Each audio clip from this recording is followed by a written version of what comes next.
आपण कुठले आहात? आम्ही कानडी खुर्द. म्हणजे वायर या गावा शेजारी? शेजारी, हो. हो, या पालखीच्या रथाच्या शेजारी गावचे? हो, शेजारी. तुम्ही आनंदवारी मध्ये आल्यावर तुम्हाला कसं वाटतंय? खूप आनंद वाटत आहे. खूप आनंद वाटत आहे. बघा, माऊलींना घरचं आठवण येते का तुम्हाला? नाही नाही. इकडे पूर्ण हरिनामामध्ये मग्न होऊन तुम्ही आनंदून जाताय. हो, अगदी बरोबर आहे. या माऊली इतक्या लांब चलत आलेल्या आहेत, यांना खूप आनंद होत आहे आनंदवारी मध्ये आल्याबद्दल. तुम्हाला या शेख मोहम्मद बाबावरती श्रद्धा पाहिजे, तुम्ही काय दोन शब्द सांगू शकता का? त्यांची खूप श्रद्धा आहे आमच्यावर आणि आम्हाला बरोबर. धन्यवाद माऊली. माऊलींची श्रद्धा शेख मोहम्मद बाबांवर आहे. त्या श्रद्धेपोटी ऊर्जा घेण्यासाठी त्या सर्व आपण कॅमेरामॅन आपण सर्व दाखवा. त्या सर्व माता भगिनी अगदी उत्साहामध्ये आहेत, सर्व आनंदात आहेत. इतका प्रवास करून थकल्या भागल्या अजिबात नाहीत. अगदी आनंदामध्ये पंढरपूरमध्ये दाखल झालेले आहेत. आणि पाठीमागे भोजनाची सोय चालू आहे. आपल्याला सर्वांना भोजन व्यवस्थित भेटतं का माऊली? हो, अगदी व्यवस्थित भोजनामुळे काही त्रास नाही नाही. आपण यानंतर भोजनाचा आस्वाद पाहूया, भोजन कसे बनवतात आणि तिथल्या माऊलींशी संपर्क साधूया. मध्ये दुसऱ्या माता माऊलींची आपण थोडीशी चर्चा करूया. त्यांना वारीमध्ये आल्यानंतर कसं वाटतं या आपण पाहूया. रामकृष्ण हरी माऊली. रामकृष्ण हरी. आपण कुठल्या आहात? उभा राहा तुम्ही. माऊली बसलात, थकलात का? नाही. उभा राहा तुम्ही. थोडस उभा राहा, तुमच्या बरोबर बोलायचंय. तुम्हाला या वारीमध्ये येऊन कसं वाटतंय? लय भारी. लय भारी. अगदी थकल्यासारखं अजिबात नाही वाटत? रोज पायी चालताय? रोज किती किलोमीटर चालत असताल? 14-15 किलोमीटर. 20 किलोमीटर पर्यंत, 25 किलोमीटर पर्यंत. अजिबात थकवा जाणवत नाही. आनंदवारी मध्ये आनंदी आनंद आहे. आपण पंढरपुरामध्ये दाखल झालेलो आहोत. या माता माऊलींची आपण चर्चा करत आहोत. त्यांना अगदी 25-30 किलोमीटर चालून सुद्धा अगदी आनंद आहे, थकवा कसल्याही प्रकारचा नाही. आपण देशामधली एकमेव दिंडी आहे जी पांढरी ध्वजाची म्हणजे श्वेत पताकाची आहे, शेख मोहम्मद बाबाची. आपल्या सर्वांचं भाग्य म्हणून आपण त्या दिंडीमध्ये आहोत. तुम्हाला या दिंडीमध्ये येऊन कसं वाटतंय, काय वाटतंय? एकदम आनंद वाटतो. त्यांच्या बाबांबद्दल तुमच्या श्रद्धेपोटी एखादा चमत्कार सांगता येईल का तुम्हाला?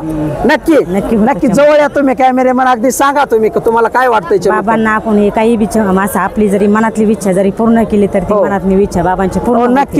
नक्कीच माता माऊलींचं म्हणणं आहे, या माऊलींचं म्हणणं आहे की आपण बाबांकडे श्रद्धेपोटी काही मागणं मानलं तर ते नक्कीच पूर्ण होतं.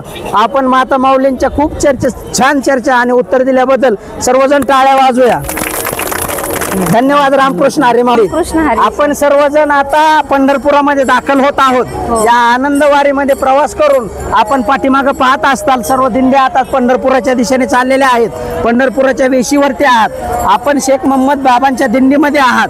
भारतातली एकमेव दिंडी आहे जी पांढरे ध्वजाची श्वेत पताकाची दिंडी आहे. आपल्याला या दिंडीमध्ये चालून या आनंदवारीमध्ये कसा अनुभव जाणवतोय, कसं फील होतंय? एकदम छान वाटतंय. मी 2 दिवसाची रजा टाकली आणि इकडं वारीसाठी आले. अरे वा, धन्यवाद. या माऊली ड्युटीवर आहेत, त्यांनी रजा टाकलेल्या आहेत. आपण काय सर्व्हिस करता माऊली? ग्रामपंचायत अधिकारी. हो, ग्रामसेवक आहेत. त्या ग्राम प्रशासन चालवतात. या शासकीय कर्मचारी आहेत. त्या आनंदवारीसाठी त्यांनी 2 दिवसाची रजा टाकलेली आहेत आणि या आनंदवारीचा आनंद घेण्यासाठी या ठिकाणी आहेत. आपण शेख मोहम्मद बाबाच्या दिंडीमध्ये येऊन वर्षभराची ऊर्जा नक्कीच नेत असाल. आपल्याला कसं वाटतंय या दिंडीमध्ये येऊन? एकदम छान वाटतंय. घरची आठवण येत नाही, ग्रामपंचायतचं काही ताण वाटत नाही. आनंद वातावरण आहे. एकदम कामाचे सगळा व्याप बाजूला ठेवून ग्रामपंचायतचा सरपंच, ग्रामसेवक याच्या पाठीमागे म्हणलं तर सरपंचाचे आणि गावकऱ्यांचे असंख्य कामं असतात. त्या कामाच्या व्यापातून या माऊली ते काम बाजूला ठेवून रजा टाकून पंढरपुराच्या पांडुरंगाच्या दर्शनासाठी आनंदवारीमध्ये आलेले आहेत. रामकृष्ण हरी माऊली. धन्यवाद. रामकृष्ण हरी माऊली. रामकृष्ण हरी. आपण या दिंडीमध्ये येऊन कसं फील करता? आपण कुठून आलेला आहात या आनंदवारीमध्ये? मी ह्या आनंदवारीत अहमदनगर वरून आलेली आहे. आनंदवारी म्हणजे मी दिंडीला दुसरं वर्ष. तुमचं माहेर अहमदनगर का तुमचं सासर अहमदनगर? नाही, मी अहमदनगरला राहते. माझं माहेर बोडका आहे. बोडका आहे म्हणजे बाबांचं गाव, शेख मोहम्मद बाबांचं गाव, जन्मगाव बोडका. आपण तिथूनच वायरा आणि बोडका एकाच ठिकाणी आहेत, एकाच सीमेलगत आहेत, चिपटून आहेत. त्या गावातून आपण माहेर ते गाव आणि सासर अहमदनगर. अहमदनगरहून या शेख मोहम्मद बाबांच्या दिंडीमध्ये वारीमध्ये आलेला आहात, आपणास कसं वाटत आहे? मला म्हणजे खूप भक्तिमय वातावरण आहे ह्या दिंडीमध्ये. माझं दुसरं वर्ष आहे. मी मागच्या वर्षी पण ह्या दिंडीत आले होते आणि खूपच म्हणजे नामस्मरणामध्ये भजन कीर्तनाच्या एकदम तालामध्ये ही दिंडी येते पंढरपूरला आणि खूप आनंद होतो आणि खूप भक्तिमय वातावरण. बघा या माऊली भक्तिमय वातावरणासाठी अगदी आनंदाने नाचत गात टाळ वाजवत विठू नामाचं नामस्मरण करत या आनंदवारीमध्ये येत आहेत. त्यांना आनंदून जात आहेत व एक ऊर्जा घेऊन जात आहेत. धन्यवाद. रामकृष्ण हरी माऊली. आपण कुठून आलात? आम्ही आलो लिमगाबडचे. म्हणजे बाबांच्या गावापासूनच, बाबांच्या गावापासून. वायरा गावापासूनच अगदी चलत आलेला आहात. आपलं वय किती आहे? असं 50-52 असं. म्हणजे 50 ओलांडलेली आहे या माऊलींनी. हा, 50 आणि तुम्हाला चालताना काही त्रास वगैरे? मला चालता येत नव्हतं पण वारीत आलो आनंद घेतला. बघा वारीची ऊर्जा बघा, प्रेरणा. सर्व टाळे एकदा शेख मोहम्मद बाबांच्या नावाने वाजूया. अगदी उत्साहात माऊली या ठिकाणी आलेल्या आहेत. त्यांना चालता येत नव्हतं घरी, पण वारीमध्ये अगदी उत्साहाने नामस्मरण करत नाचत आलेले आहेत. आपला जेवणाची सोय व्यवस्थित आहे का माऊली? नाश्ता चहा वगैरे सगळं. नाश्ता चहा वगैरे, राहण्याची खाण्याची सगळी, राहण्याची काय? पाण्याची व्यवस्थित सोय आहे. आजारी पडले तर सर्व सोय व्यवस्थित सोय. पडू नाही आजारीच नाही. माऊली म्हणतात वारीमध्ये आल्यानंतर कुणी आजारी पडत नाही, उलट उत्साह मिळतो. धन्यवाद माऊली. रामकृष्ण हरी. रामकृष्ण हरी माऊली. हरी माऊली. आपण कुठून आलात?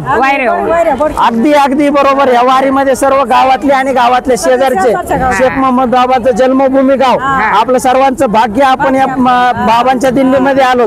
तुम्हाला दिंडीमध्ये येताना थकवा जाणवतोय का? काय नाही थकवा. बघा माऊली काय सांगतायत, सुरुला थकवा होता म्हणजे सुरुवातीला थकवा होता, परंतु दिंडी जशी जशी पुढे येत आली तशी तशी त्यांना ऊर्जा येत राहिली. काय बोलताय तुम्ही? बोला शुगर बद्दल. 260 वर्ष शुगर होती, आता मग खाली 150 वर्ष शुगर आली उलट वारीत आल्यामुळे. बघा माऊली वारीत आल्यानंतर आजारपणा उलट कमी झाला पण वाढला नाही. रामकृष्ण हरी माऊली. धन्यवाद. अशीच ऊर्जा घेऊन जा आणि दरवर्षी वारीमध्ये असंख्य वर्ष येत राहा. रामकृष्ण हरी माऊली. रामकृष्ण हरी माऊली. तुम्ही या दिंडीत येताना काही प्रसंग असेल तर काही चमत्कार तुम्हाला वाटत असेल तर सांगू शकता का? हो सांगते. हा काल आम्ही बोरवाडीला गेलो होतो. हा तर दुपारी जेवण होतं ना हा. तिथं. तर थोडी जरा तार खाली होती. हा. तार खाली होती तर तार शिखराला गुंतली. हा हा तर म्हणजे रथाच्या रथाला. शिखराला गुंतली. हा. हा.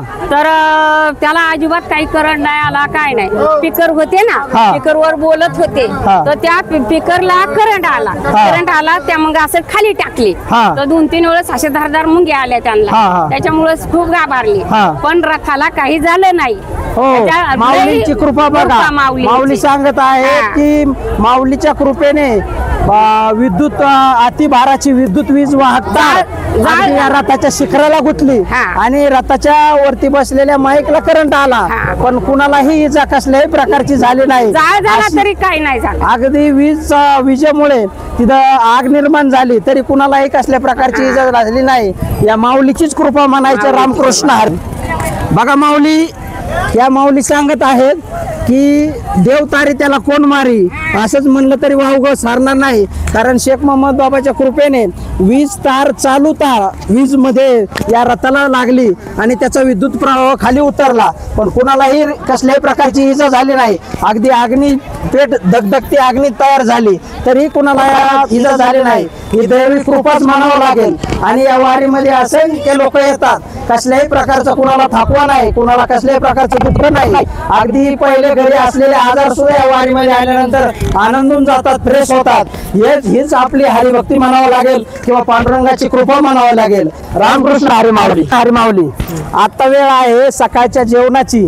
सकाळी नाश्ता भेटला, रोजची रोज नाश्ता जेवण अगदी व्यवस्थित भेटतं. आपण या शेख मोहम्मद बाबाच्या दिंडीमध्येच आलेला आहात ना. आता आपण पंढरपुराच्या वेशीवरती आहोत. आपण कुठले आता माऊली? तुमचं नाव काय? आम्ही त्या वायरा गावातच येतो. म्हणजे शेख मोहम्मद बाबांचं जन्म गावातलेच आहेत. तुमचं नाव काय? सुवर्ण गंगाराम गावडे.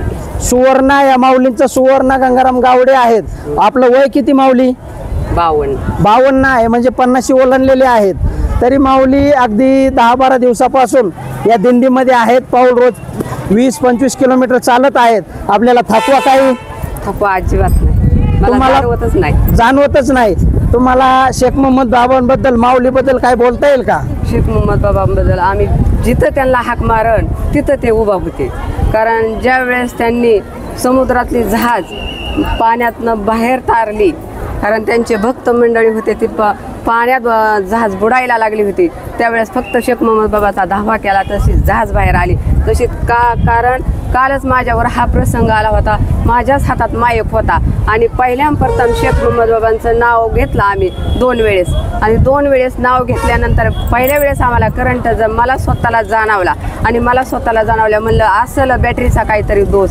नंतरही बी करंट बसला आणि आम्ही त्यांच्या गुरूंचं नाव चांद बोधले महाराज आहे, आम्ही चांद बोधले शेख मोहम्मद एकनाथ नामदेव तुकाराम असं म्हणतात. करंट टाकल्यावर आम्ही खाली तो माईक टाकला आणि सगळे रथावर होते आणि रथ हा लोखंडी असून सुद्धा एकाही माणसाला अजिबात जाणवलं नाही, असे आमचे बाबा होते. जशी जहाज तारली तशी त्यांनी आम्हाला तारलं का. बघा, माऊली सांगत आहेत, काल असंख्य भक्त होते आणि वीज प्रवाह रथामध्ये उतरला, परंतु शेख मोहम्मद बाबांनी प्रवचन करत असतानाही जहाज बुडत त्यांच्या भक्ताची एका होडी बुडत होती, समुद्रामध्ये जहाज बुडत होते, ती जशी तारली तसं आज सगळं यांनी चांद बोधले बाबा म्हणजे शेख मोहम्मद बाबांचे गुरु त्यांचे आणि शेख मोहम्मद बाबांचं नामोल्लेख केला, भजन केलं, तर कुठलीही प्रकारची इजा आणि कुणालाच झाली नाही. अशी शेख मोहम्मद बाबांची खरोखरच नवचैतन्य म्हणायचं किंवा नवीन ऊर्जा म्हणायची किंवा नवीन चमत्कार म्हटलं तरी हरकत नाही.